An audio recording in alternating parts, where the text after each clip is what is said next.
As a writer, comedian, researcher, and DJ, I have to have music to focus. But I have friends who need complete silence to study, write, or be productive. So which one's better for our brain and our body? Let's start by finding out what noise, the opposite of silence, does to our bodies. Studies were conducted by the World Health Organization that linked noise pollution like loud city sounds with higher blood pressure and a higher chance for a fatal heart attack.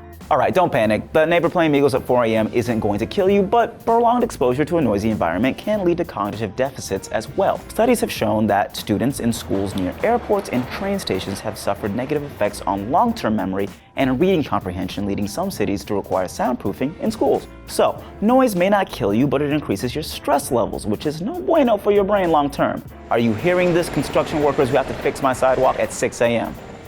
Yeah, I'm coming for y'all.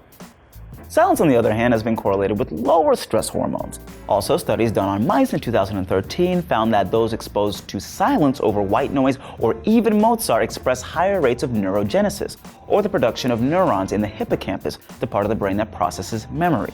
Further studies found more evidence that the brain's processing and evaluating new information faster in times of silence over sound. So, less stress, new neurons, new synaptic connections, and memory formation sounds good for productivity. I know what you're thinking, but I do my best work when I'm listening to Evanescence. Me too, I love Bring Me to Life, but be patient, we're getting there. Music permeates all parts of the brain, not just the temporal lobe or the auditory cortices. If the song slaps or if it's trash, it'll activate your amygdala and parts of your limbic system responsible for emotional response. What's more, both music and language are auditorily processed. Both are forms of communication.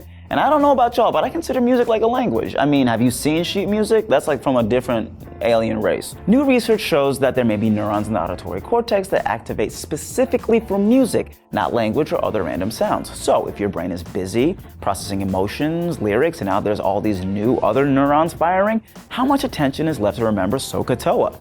Remember that gem from 7th grade algebra? I'm old.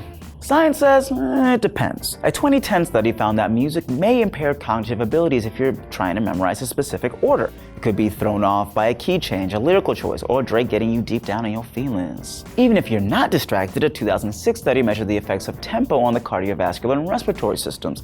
Slow meditative music can get us to relax, slowing both your heart rate and your breathing. But this study found that we're the most relaxed when there's a, wait for it, pause. See what I did there? So, silence wins? Well, if your goal is complete Zen relaxation while you write that final, then yeah, I guess try silence. But again, this all depends on a lot of variables. Lyrics, tempo, and genre have all been shown to have various effects on focus, mood, and productivity. But if you have to listen to that Randy Newman and get those reports in, more power to you. If you have a work or study playlist, go for it. Verdict, man, do you. If you'll excuse me, I have to go listen to some Celine Dion because I love Titanic. Later. Yo, what's good? Thanks for watching Seeker. Be sure to subscribe. I'm watching you, subscribe. And since we talked about how silence and music affects your brain, what about ASMR? That really gives you the tingles. Be sure to check out this episode right here for everything scientists know about it. If you've got 2 cents and you don't know where to put it, leave them in the comments below. And as always, thank you for watching.